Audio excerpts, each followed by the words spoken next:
Sakuna Matata. This is our show Maths Master Teacher at Vedantu. How are you all? I hope आप लोग सही हो, अपना ध्यान रख रहे हो, and you are staying safe at your home, right? So in this session, we are going to cover some problems from the book R.D. Sharma और arithmetic progression की problems देखेंगे, AP की problems देखेंगे. But before that, I want to remind you guys कि जब भी आप online पढ़ाई करते हो तो क्या क्या प्रॉब्लम्स फेस करते हो, है ना? ये सारी प्रॉब्लम्स फेस करते हो. डाउट्स, यस, तो डाउट्स का नहीं समझ में आता, आपको डाउट आता है, साथ के साथ रिजॉल्व नहीं हो पाता, तो प्रॉब्लम आ जाती है ना?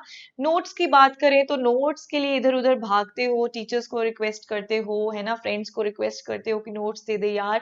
तो नोट्स भी आपको टेंशन लेने का जरूरत नहीं है, बिकॉज वेदांतु पे बहुत ही अच्छे तरीके से कंटेंट रेडी किया जाता है, एंड जो भी टीचर उस कंटेंट में ऐड करता है ड्यूरिंग द लेक्चर, वो सारे नोट्स रिकॉर्ड हो जाते हैं.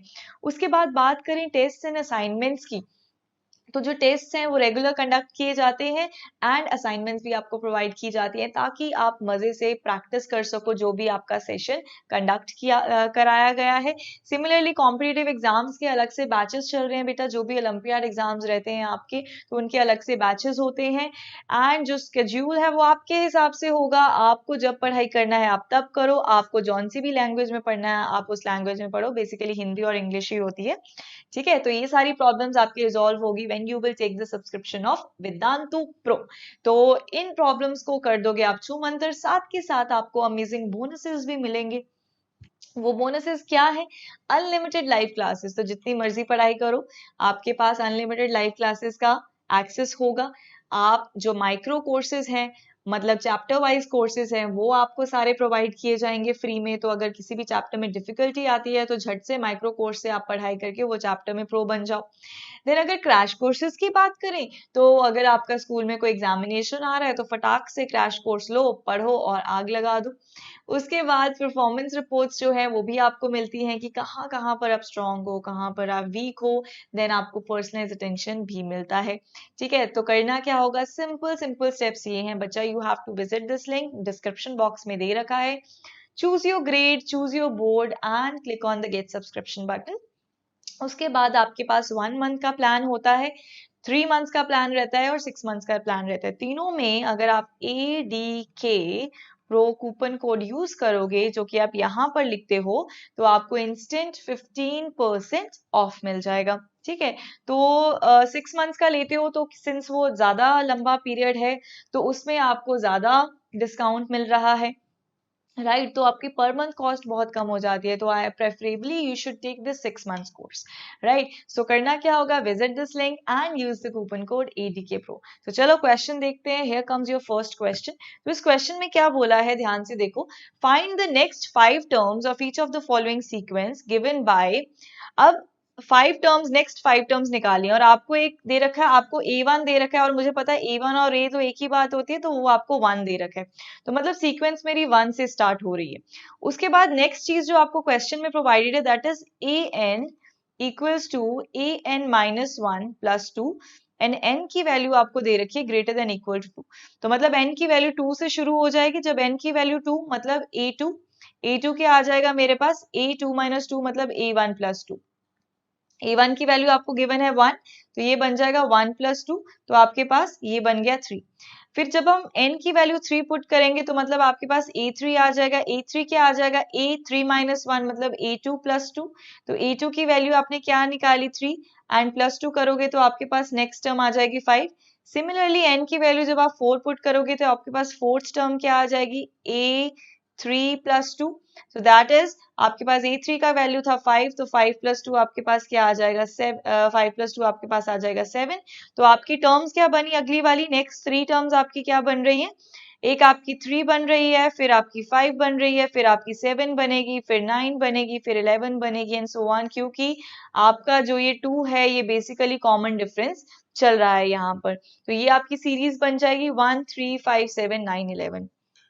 तो आगे चलते हैं, राइट? तो यही आपका सीरीज बना, देखो 3 5 7, उसके बाद यहाँ पे 9 एंड इसके बाद 11. Then let's take a look on this question. This is a very interesting question. तो यहाँ पर देखो उन्होंने बोला है कि if mth term of an AP be 1/n, मतलब अगर मैं mth टर्म को मैं ऐसे लिख सकती हूँ tm की वैल्यू मुझे क्या दे रखी है 1/n, और क्वेश्चन में nth टर्म मतलब tn की वैल्यू, मतलब हम टर्म को an भी लिख सकते हैं बच्चा और tn भी लिख सकते हैं. It is one and the same thing. कुछ बुक्स में an लिखा होता है, कुछ बुक्स में tn लिखा होता है, आपकी मर्जी, जो आप जो मर्जी लिख लो.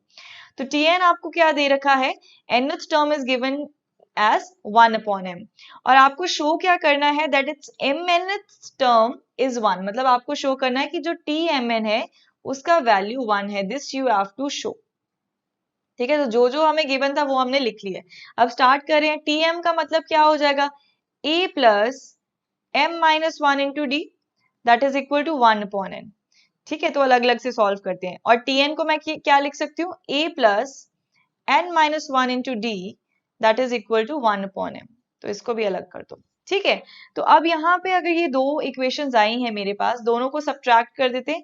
ये मेरे पास इक्वेशन 1 है, इक्वेशन 2 है. तो 1 में से 2 को अगर मैंने सब्ट्रैक्ट किया, 1 माइनस 2 कर रही हूँ. ठीक है, तो यहाँ पे क्या आ जाएगा, यहाँ पे मेरे पास था a plus m minus 1 into d equals to 1/n, और माइनस मुझे करना है a plus n minus 1 into d equals to 1/n. जब हम सब्ट्रैक्ट करेंगे तो ये साइंस चेंज हो जाते हैं ना, ये हमें पता है. तो क्या है यहाँ पर, ये तो कैंसिल आउट हो गया. ये क्या बना, ये हमारा बन गया m minus 1 minus n plus 1 into d equals to 1/n minus 1/m. तो ये यहाँ पर ये 1 कैंसिल हो गया, तो हमारे पास क्या बना, यहाँ पर लिख रही हूँ, हमारे पास अंदर बच गया m minus n into d equals to, ये हम एलसीएम ले लेते हैं, n इंटू m, और ऊपर बन जाएगा हमारे पास m माइनस n. तो ये m माइनस n इससे कैंसिल हो गया. तो d की वैल्यू हमारे पास बचा क्या आ गई, 1/n इंटू m. ये हमारे पास आ गई d की value. Now you got the value of D. अब यहां से हम वैल्यू ऑफ ए निकाल लेते हैं. अब वैल्यू ऑफ ए कैसे निकालेंगे, इस डी की वैल्यू को किसी में भी पुट कर दो. इस डी की वैल्यू को हम इस इक्वेशन में पुट कर देते हैं और ए की वैल्यू निकाल लेते हैं. तो मैं यहाँ पर पुट कर रही हूँ. ठीक है, ये थोड़ा इरेज कर देते हैं. ठीक है, आप मेरे से पहले करके दिखा दो. ए की वैल्यू कैलकुलेट कर लो, उसके बाद सीधा टी एम एन की वैल्यू कैलकुलेट करनी है. आपका क्वेश्चन हो चुका है.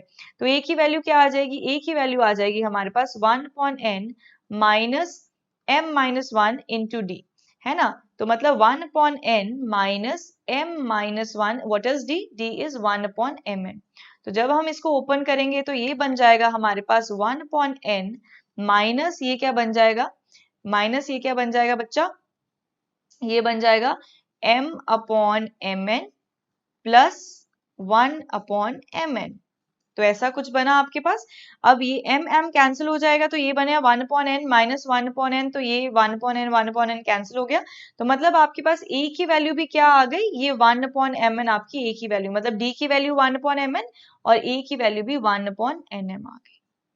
ठीक है, तो अब आपके पास d की वैल्यू आ चुकी है, a की वैल्यू आ चुकी है. अब फाइनल आपको कैलकुलेशन क्या करना है, अब फाइनल कैलकुलेशन में आपको tmn की वैल्यू फाइंड आउट करनी है. तो चलो कर लेते हैं. So let's do it. ठीक है, now I have to calculate what is the value of tmn. tmn क्या होगा, a plus mn minus 1 into D, है कि नहीं. तो a मेरे पास क्या है 1/mn प्लस यहाँ पे आ जाएगा mn माइनस 1 इंटू डी, मेरे पास क्या है 1/mn. तो इसको खोलते हैं ब्रैकेट को, ये बन गया 1/mn प्लस ये mn/mn क्या बन जाएगा 1, तो माइनस 1/mn. तो यहाँ से 1/mn और माइनस 1/mn कैंसिल हो गया और आपके पास 1 आ गया. तो मतलब बेसिकली हमें शो क्या करना था कि tmn की वैल्यू 1 है, एंड ये हमने प्रूव कर दिया कि जी हाँ tmn की वैल्यू 1 है. So you will write hence proved. ठीक है, तो पहले आप d की वैल्यू निकाल लेते हो, फिर a की वैल्यू निकाल लेते हो, फिर जो भी प्रूव करना था उसमें वैल्यूज पुट कर दो a एंड d की, and you will get the answer, और you will be able to prove the statement, right? तो अगला क्वेश्चन देखते हैं. ये रहा आपका नेक्स्ट क्वेश्चन. इसमें क्या बोला है, you have to find the middle term of an AP. अब मिडिल टर्म फाइंड आउट करनी है, तो ये कैसे करोगे, तो ये देखते हैं. पहले हमें एपी क्या दे रखी है, 6, 13, 20 अप टू 216, है ना। तो पहले हम निकाल लेते हैं कि कितनी नंबर ऑफ टर्म्स है, तभी हम देखेंगे। अगर मुझे पता होगा कि टोटल नंबर ऑफ टर्म्स कितनी है, तो वहां से मुझे पता लग जाएगा कि कौन सी टर्म मिडल टर्म होगी, है ना। तो मिडल टर्म तक पहुंच जाएंगे। तो बेसिकली अगर मैं n निकालूं तो n कैसे निकालेंगे, इसको मान लेते हैं कि ये an है, ये a है, फिर ये a प्लस डी है, ठीक है, ये हमें पता है, और ये an है। तो हम क्या करते हैं, an क्या होता है, a plus n minus one into d that is equal to 216, right. अब a मेरा क्या है 6 plus n minus one into d, d क्या होता है, d होगा मेरा 13 माइनस सिक्स, 13 माइनस सिक्स मतलब 7, तो d मेरा है 7 इक्वल्स टू 216। तो आपके पास क्या आ गया 6 plus, let's open the bracket, तो आपके पास बन जाएगा ये, तो बेसिकली 7n इक्वल्स टू आपका आ गया 217 and n equals to 7 3 and n आपके पास आ गया 31। तो मतलब ये कितनी टर्म है, दिस इज 31st टर्म। तो मतलब हमारे पास टोटल 31 टर्म्स है एपी में। अब मिडिल टर्म कैसे निकालते हो, देखो अब ये कैसे सोचोगे, देखो अगर हमारे पास सपोज 5 टर्म्स होती, 1 2 3 4 5 टर्म्स होती, तो मिडिल टर्म कौन सी होती है, ये वाली, है ना। तो मिडिल टर्म ये कैसे आती है, तो मैं क्या करती हूँ 5 प्लस 1/2 करके 6/2 किया, तो मेरे पास क्या आ गया 3। तो ये थर्ड टर्म क्या बन जाती है, मेरी मिडल वाली टर्म। अगर आपके पास इवन नंबर्स हैं, सपोज 1 2 3 4 5 6 होता, तो आपके पास दो मिडल टर्म्स आती, एक ये वाली और एक ये वाली। तो ये दो टर्म्स निकालने के लिए आप क्या करते जितना नंबर ऑफ टर्म्स है 6 थी ना, तो 6/2 क्या है आपके पास 3 आ जाएगा। और दूसरी टर्म कैसे निकालोगे, 6/2 plus 1 that is 3 plus 1 that is fourth term, है ना। तो ये दोनों आपकी मिडिल टर्म आ जाती अगर इवन नंबर ऑफ टर्म्स होती। बट इस क्वेश्चन में हमारे पास ऑड नंबर ऑफ टर्म्स है, 31 टर्म्स है, तो मिडिल टर्म कौन सी बनेगी देख लेते हैं। तो मिडिल टर्म निकालने के लिए जैसे कि मैंने आपको बताया, आप क्या करोगे 31 plus 1 divide by 2 that is 32 divide by 2 that is 16। मतलब 16th टर्म जो है वो आपकी क्या होने वाली है, वो आपकी मिडिल टर्म होने वाली है ना। तो अब उसकी वैल्यू निकाल लेते हैं। अब आपको पता है कि how do we calculate the value of the 16th term, निकाल लो फटाफट से, a प्लस 16 माइनस 1 इंटू डी करके, है ना। तो 16th टर्म क्या होगी वो देख लेते हैं। तो 16th टर्म हमारी होने वाली है a 16th will be a प्लस 16 माइनस 1 मतलब 15d। तो a मेरे पास 6 है, d मेरे पास 7 है, तो ये क्या आ गया 6 प्लस 105, तो ये आ गया 111। तो a 16 मेरी 111 है and this will be my middle term. तो समझ में आ गया ये क्वेश्चन, तो सही है। अगला क्वेश्चन देखते हैं, ये वाला क्वेश्चन देखो, पॉज द वीडियो, खुद करो, उसके बाद प्ले करके मेरे साथ देखना कि कैसे किया मैंने सॉल्व। अब ये पूछ रहा है which term of the arithmetic progression this will be 130 more than it's 31st term. जैसे जैसे स्टेटमेंट में लिखा होता है वैसे वैसे हम इसका इक्वेशन बनाएंगे। तो पहले तो एपी लिख लो। सबसे पहला काम तो आपका ये होना चाहिए कि आप सबसे पहले एपी लिख लोगे। तो जैसे आपने एपी लिखा, तो एपी में से आपको क्लियर हो रहा है कि ए की वैल्यू तो 5 है जी, और डी की वैल्यू क्या है 15 माइनस 5, 15 माइनस 5 दैट इज 10। तो डी मेरा 10 है और ए मेरा 5 है। उसके बाद आपको बोला है विच मतलब विच टर्म विल बी 130 मोर। अब मुझे नहीं पता कौन सी टर्म है, तो विच टर्म मुझे नहीं पता कौन सी टर्म, तो आई विल से कि कोई टर्म है A N, suppose A N term is will be 130 more, मतलब 130 ज्यादा है तो 130 मोर को हमने प्लस लिख दिया, देन किसके 31st टर्म, तो 31st टर्म को मैं A31 लिख सकती हूँ। तो देखा मैंने स्टेटमेंट से कैसे इक्वेशन बनाया, विच टर्म, तो I don't know the term, तो मैंने लिख लिया ए एन, विल बी को मैंने लिख लिया इक्वल टू विल बी 130 मोर, 130 ज्यादा है तो 130 ज्यादा मतलब जो भी मेरे पास है उसमें 130 ऐड हो जाएगा। किससे ज्यादा है 130, 31st टर्म से, तो 31st टर्म लिख दी। अब बस वैल्यूज पुट करो, तो ये बन जाएगा a plus n minus one into d, और ये बन जाएगा 130 plus a plus n minus one, 31 minus मतलब ये 30d हो जाएगा सीधा सीधा।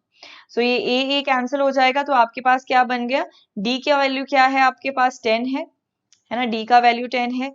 उसके बाद 130 प्लस यहाँ पर भी d का वैल्यू 10 पुट कर दो, तो आपके पास क्या आया, आपके पास आ गया 10n minus 10 equals to 130 plus 300। तो ये आपके पास आ गया, ये आपके पास बन गया 430, और अगर 10 को इधर ले जाते हैं प्लस 10 बन जाएगा और यहाँ पर हमारा 10n है, तो बेसिकली बन गया 10n इक्वल्स टू 440। तो n की वैल्यू आपकी आ गई 44। तो n की वैल्यू क्या आई आपकी 44। तो आपने n की वैल्यू निकालनी थी, विच टर्म का मतलब n की वैल्यू निकालनी थी, तो आपने n की वैल्यू क्या निकाली 44। मतलब ये जो A44 है, अगर आप अब कैलकुलेट करके भी देख लो तो आप देखोगे जो A44 है वो A31 से 130 ज्यादा है। समझ में आ गया ये क्वेश्चन? तो चलो अगला क्वेश्चन देखते हैं। ये रहा अगला question, this is a simple question. इस क्वेश्चन में क्या बोला है, if the nth term of an AP, अगर इस एपी की, पहला एपी आपको दे रखा है 9, 7, 5 एंड सो ऑन, और दूसरा एपी आपको दे रखा है 15, 12, 9 एंड सो ऑन, है ना। तो ये आपको दो एपीज दे रखे हैं, तो इस वाले एपी में ए की वैल्यू है 9 और डी की वैल्यू क्या है -2, 7 - 9, है ना। यहाँ पर ए की वैल्यू क्या है 15 और डी की वैल्यू क्या है 12 - 15, दैट इज -3। अब देखो स्टेटमेंट दोबारा पढ़ो। If nth term of the AP this is same as the nth term of an AP this, मतलब इस वाले एपी की nth टर्म क्या होगी a plus n minus 1 into D. तो a और d इसमें सेपरेट है, डिफरेंट है, तो मतलब 9 plus n minus 1 into D क्या होगा इसका nth टर्म। और इसका nth टर्म क्या हो जाएगा बच्चा, इसका हो जाएगा, अगर इसका an मान लेते हैं तो वो हमारे पास है a हमारा 15 है plus n minus 1 into D हमारा -3 है। और बोला है कि वो दोनों सेम है, सेम है तो मतलब इन दोनों को इक्वेट कर सकते हैं। तो अगर मैं इसको थोड़ा और सॉल्व कर लूं, ये बन जाएगा 9 माइनस 2n प्लस 2, तो बेसिकली ये बन जाएगा 9, 10, 11 माइनस 2n। और यहाँ पर थोड़ा सा और सॉल्व कर लेते हैं, बन जाएगा 15 माइनस 3n प्लस 3, तो ये हमारे पास बन जाएगा 15, 16, 17, 18 माइनस 3n। तो इन दोनों को, सिंस ये भी an है और ये भी an है, तो इन दोनों को इक्वेट कर लेते हैं, बिकॉज हमें n की वैल्यू चाहिए, है ना, फाइंड n बोला है ना।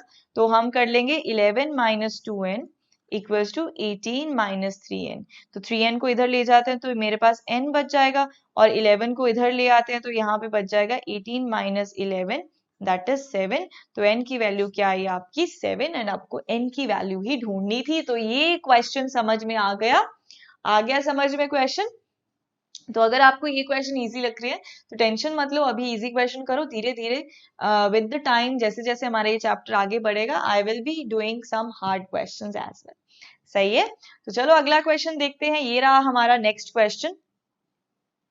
तो ये क्वेश्चन क्या कहता है, the fourth term of an AP is 3 times the first term. जैसा जैसा बोल रहा है, जैसा जैसा बोल रहा है, फोर्थ टर्म मतलब A4 इज का मतलब equal to what 3 times the first term, 3 times the first term. First term को मैं ए भी लिख सकती हूँ।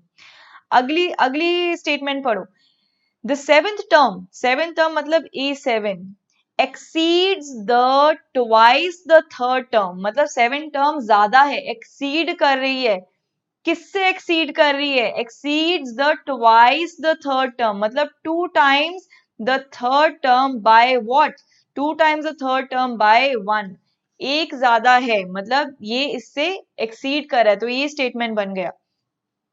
तो हमें क्या फाइंड करना है, हमें एपी फाइंड करना है, we have to find the AP. तो एपी कैसे मिलेगा, अगर मैं ए और डी की वैल्यू निकाल लूं तो मेरे पास एपी आ जाएगा। तो चलो इसको और फर्दर सॉल्व करते हैं। ये बन गया मेरे पास A plus 3d equals to 3a, है ना। तो ये बन गया basically 3d equals to 2a। तो a की वैल्यू यहां से निकल आई 3d अपॉन 2, ठीक है, a की वैल्यू निकाल दी। यहां से अगर हम इसको सॉल्व करें तो क्या बनेगा, a plus 6d minus 2 into A plus ये A3 क्या होता है, a plus 2d equals to 1, है ना। तो ये बन गया a plus 6d minus 2a minus 4d equals to 1।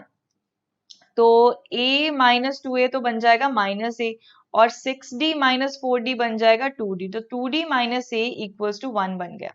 अब a की वैल्यू क्या है 3d बाई 2, तो इसको इसमें पुट कर देते हैं, तो ये बन गया 2d minus 3d/2 equals to 1। तो ये बन गया, बेसिकली एलसीएम लिया तो ये बन गया 4d minus 3d/2 equals to 1।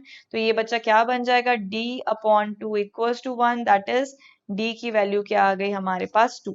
तो अगर d की वैल्यू 2 आ गई तो d की वैल्यू को अगर इसमें पुट करें तो हमारे पास a की वैल्यू आ जाएगी। तो a की वैल्यू क्या आएगी, 3d/2, तो मतलब 3 इंटू 2/2, दैट इज 3। तो a की वैल्यू हमारे पास आ चुकी है 3 और d की वैल्यू आ चुकी है हमारे पास 2। तो AP बन जाएगा। 3 से स्टार्ट करेंगे, कॉमन डिफरेंस क्या है 2, तो 3 के बाद 3 प्लस 2 क्या आ जाएगा 5, 5 plus 2 7, 7 plus 2 9, 9 plus 2 11 and so on. ये हमारा बन गया AP जो हमें क्वेश्चन में पूछा था।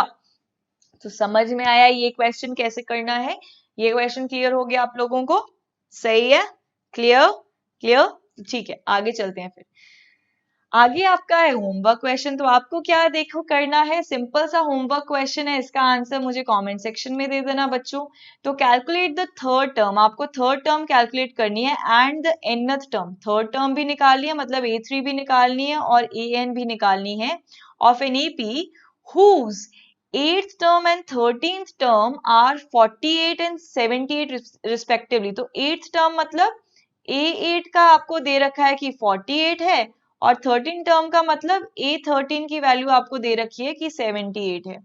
तो यहां से आपके पास A और D की वैल्यू निकल जाएगी, उससे आप ये दोनों टर्म्स निकाल लेना, ठीक है। तो मुझे इसका आंसर आप दोगे कमेंट सेक्शन में। तो let me remind you once again कि visit this link and use the coupon code ADKPro for getting the subscription for the Vedantu Pro, right? And you only fail when you stop trying, my favorite quote। तो कभी भी try करना नहीं छोड़ना मेरे बच्चों। And thank you so much for watching the session, thank you so much for your patience and I hope आपको ये सेशन अच्छा लगा होगा। तो अगर अच्छा लगा है तो हकुना मटाटा लिखना जरूर in the chat box, in the comment section। So bye बच्चों, take care, see you in next session। So bye bye, take care।